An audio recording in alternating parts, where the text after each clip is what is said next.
Olá, queridos ouvintes, a paz do Senhor. A paz do Senhor. Sejam muito bem-vindos a mais um estudo aqui no podcast da IBD Fiel. É um prazer estar aqui de novo. Hoje vamos estudar a lição 10. Pedro, Deus transforma impulsos em missão. Um tema fascinante. Antes de começarmos, dá uma passadinha nas nossas redes sociais. Estamos no Instagram, TikTok e YouTube. É só procurar por IBD Fiel. Isso mesmo. Aproveita para curtir, compartilhar e marcar seus amigos, ajudando a espalhar a palavra de Deus e fortalecer ainda mais a nossa amada Escola Bíblica Dominical. Com certeza. Vamos juntos nessa missão. Bom, o enigma de hoje é sobre uma das figuras mais conhecidas da história, o apóstolo Pedro. Sim. E a questão é a seguinte: como é que o discípulo mais famoso por suas falhas, um cara impulsivo, instável, que chegou a negar seu líder no momento mais crítico, como ele se torna a figura descrita como a pedra de um movimento global? É um paradoxo, né? Exato. Para investigar isso, a gente vai mergulhar numa fonte bem específica, um material de estudo bíblico da editora Betel chamado Pedro, Deus transforma impulsos em missão. Nossa missão aqui é desvendar como essa fonte resolve esse paradoxo. E o que eu acho fascinante na abordagem dessa fonte é que ela não tenta, minimizar ou esconder as falhas de Pedro. Não mesmo. Pelo contrário, ela coloca um holofote em cima. A tese central do material é que esses defeitos, essa personalidade volátil, impulsiva, não eram obstáculos. Eram a própria matéria-prima da liderança dele. É uma perspectiva quase contra-intuitiva, né? Totalmente. Certo. Então vamos começar por essa matéria-prima. Para a gente entender a transformação, a fonte faz questão de estabelecer o ponto de partida de Pedro, que na época era só Simão. Isso. Ele é de Betsaida, uma vila de pescadores, e é descrito como homem sem letras, sem educação formal. A fonte chama ele e os irmãos Tiago e João de diamantes brutos. Por que essa insistência na origem humilde? Qual é a jogada narrativa aqui? A jogada é criar o maior contraste possível. Ao sublinhar a falta de credenciais, formais de Simão, a fonte prepara o terreno para o argumento principal dela. Que é? Que a transformação dele não foi um produto de, desenvolvimento pessoal, mas de uma intervenção divina. É uma forma de dizer que o mérito não estava na qualificação inicial, mas no potencial que foi visto nele. Entendi. O próprio ato de Jesus mudar o nome dele de Simão para Cefas, que significa pedra, é apresentado como uma declaração de intenção, um prenúncio do que ele viria a ser, apesar de tudo que ele era naquele momento. É o clássico arco do azarão, então. E tem um detalhe que a fonte menciona que eu achei muito significativo. Foi o irmão dele, André, que o levou até Jesus. Sim, isso é importante. Ele nem teve a iniciativa. Isso reforça ainda mais essa ideia de que não havia nada de especial nele no começo, certo? Ele foi literalmente levado pela mão. Exatamente. Não tem nada na biografia inicial de Simão que grite futuro líder de um movimento mundial. Ele é reativo, comum, parte de uma pequena empresa de pesca familiar. A fonte usa esses detalhes para estabelecer uma linha de base muito clara. E a transformação vai ser medida a partir desse ponto zero. Isso. A mensagem implícita é poderosa. O potencial pode estar em qualquer lugar, não só em quem já parece promissor.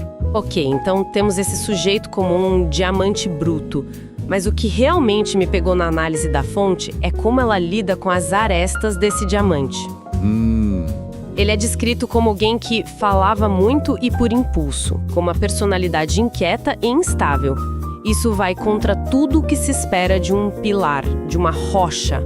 A fonte trata essa impulsividade como um defeito a ser corrigido ou como algo mais? E essa é a grande sacada do texto. A fonte trata a impulsividade como uma característica essencial, não um defeito. Essencial. Sim, é vista como energia pura, só que sem direção. O exemplo de quando ele corta a orelha de Malco, o servo do sumo sacerdote, é perfeito para ilustrar isso. Certo. É um ato de lealdade extrema, uma paixão fervorosa, mas totalmente equivocado. Contraproducente. A fonte não o condena como violento. Em vez disso, ela parece dizer: olha a intensidade desse homem, olha até onde ele vai por aquilo em que acredita. Que virada de chave! É como pegar o que seria o maior ponto fraco de uma pessoa e dizer: não, Isso é, na verdade, o seu superpoder. Só precisamos aprender a usá-lo. Exato. E o que dizer do maior tropeço de todos? A negação 3 vezes, logo depois de jurar lealdade até a morte. Como a fonte aborda uma falha tão devastadora? A fonte lida com isso de uma forma muito simétrica, quase poética. Ela não deixa a negação como uma mancha permanente. E como ela faz isso? Ela constrói uma ponte direta para a redenção. Após a ressurreição, Jesus encontra Pedro e pergunta 3 vezes: Simão, tu me amas? O texto sugere que cada pergunta e cada resposta afirmativa de Pedro servem para cancelar simbolicamente cada negação. Uma para cada negação. Exatamente. A falha monumental não é esquecida, mas se torna o fundamento para uma reafirmação ainda mais profunda do propósito dele. Transforma a traição num pré-requisito para a restauração. Isso faz todo sentido e se conecta com aquela citação do pastor Maurício Ferreira, que a fonte usa, né? Sim. Jesus não se enganou acerca de Pedro. Ele o conhecia muito bem e viu um grande potencial naquele homem impulsivo. Então a percepção da fonte não é que Jesus fez uma aposta arriscada. De jeito nenhum. A visão é que ele já viu o produto final. O líder corajoso que aquela energia bruta poderia se tornar, uma vez que fosse lapidada e direcionada. É fascinante, porque numa perspectiva de desenvolvimento humano, o que a fonte descreve teologicamente... Um processo de canalizar a reatividade emocional em coragem proativa. A energia que o levou a sacar a espada por impulso é a mesma que, mais tarde, o fez confrontar as autoridades sem hesitar. O objetivo não era apagar a personalidade dele. Nunca foi. Era refinar. Certo. Então temos a matéria-prima. Um homem apaixonado, leal, mas totalmente indisciplinado. Como essa lapidação acontece na prática? A transformação não pode ter sido da noite para o dia. A fonte aponta para momentos específicos, pontos de virada. Sim, aponta. O primeiro grande marco que o material destaca é a confissão de Pedro em Mateus 16. Ah, o momento do Tu és o Cristo. Exatamente. Jesus pergunta aos discípulos o que as pessoas dizem sobre ele e as respostas são variadas. Um profeta, Elias, mas quando a pergunta é feita diretamente a eles, é Pedro quem dá um passo à frente. E declara: Tu és o Cristo, o Filho do Deus vivo. Isso.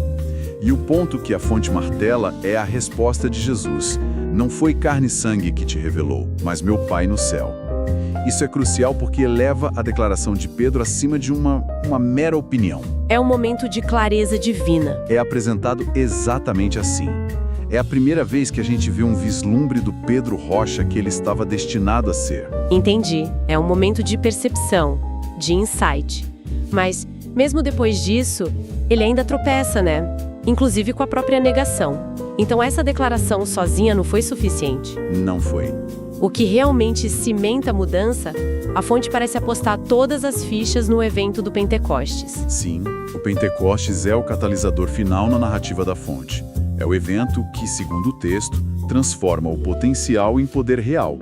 É uma mudança drástica. Drástica como? Pensa bem, o mesmo homem que se acovardou diante de uma criada, agora se levanta no coração de Jerusalém. A cidade que tinha acabado de executar o mestre dele. Exato. E prega um sermão tão impactante que, segundo o livro de Atos, quase 3.000 almas se converteram. O Pedro medroso e instável dá lugar a um líder seguro, articulado. A fonte atribui isso, sem rodeios, ao poder do Espírito Santo. É como se a confissão dele fosse o download de um novo sistema operacional, mas o Pentecostes foi o momento em que finalmente ligaram a energia. É uma ótima analogia. De repente, tudo que estava latente começa a rodar em capacidade máxima. E a prova disso vem naquela citação de Atos 4:20. Quando as autoridades o proíbem de falar, a resposta dele é: porque não podemos deixar de falar do que temos visto e ouvido. O medo simplesmente sumiu do sistema. E isso resume perfeitamente o padrão que a fonte constrói. Primeiro, o potencial na personalidade. Segundo, a percepção com a confissão. E terceiro, o poder que vem com o Pentecostes. Uma fórmula de 3 passos. É essa fórmula que a fonte usa para explicar uma transformação tão radical. Certo. Então o novo Pedro está online, em plena operação. A parte final do material se concentra nos resultados, mostrando esse líder em ação. Mas uma coisa que eu achei curiosa foi a inclusão do episódio em que ele anda sobre as águas. É uma história de fé, mas também de falha. Ele sai do barco, mas depois duvida ao ver o vento e começa a afundar. Por que a fonte colocaria uma história de fracasso parcial na seção que deveria consolidar a imagem dele como o líder? Não é um pouco contraintuitivo? Essa é uma observação excelente, porque revela a sofisticação da narrativa que a fonte está construindo. Como assim? A inclusão dessa história é totalmente deliberada. Ela serve para ensinar uma lição crucial. Transformação não significa perfeição impecável. Entendi. O comentário de Champlin, citado no material, chama isso de o conflito entre a fé e a vista. Esse conflito não desaparece. Pedro é um líder transformado, mas ainda é um ser humano que pode sentir medo. E o ponto central, então, não é que ele afundou. Exato. O ponto central, na visão da fonte, é que ele foi o único a ter a fé e a audácia de sair do barco. Isso torna o personagem infinitamente mais relacionável.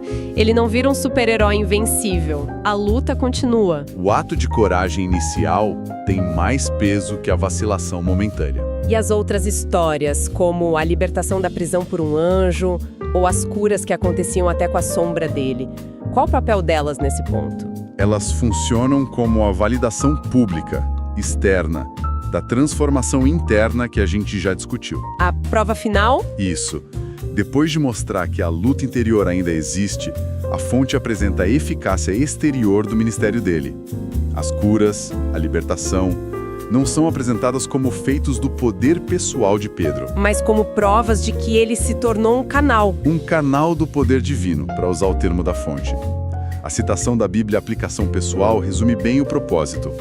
Esses milagres serviam para atrair convertidos, confirmar a mensagem e demonstrar que o poder de Jesus agora operava através dos seguidores. É a prova de que a transformação do pescador Simão no apóstolo Pedro foi real e funcional? Perfeito. Então, para a gente amarrar as pontas, a narrativa que a nossa fonte constrói é incrivelmente focada.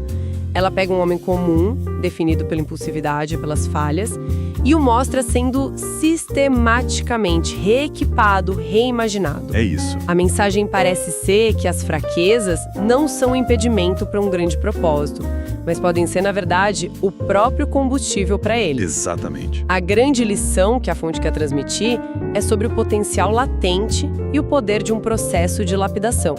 A história de Pedro é usada como estudo de caso definitivo. Para argumentar que a origem, o temperamento ou os erros do passado não definem o destino de ninguém.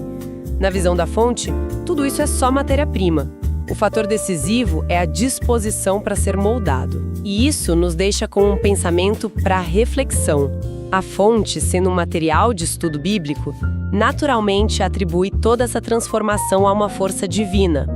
Mas se a gente olhar para essa mesma dinâmica por um ângulo puramente humano, o que essa história nos diz sobre o poder da mentoria? É um bom ponto. Até que ponto a visão e a paciência de um mentor extraordinário que vê potencial onde outros só veem problemas, pode pegar um indivíduo apaixonado, mas indisciplinado e transformá-lo num líder de impacto mundial.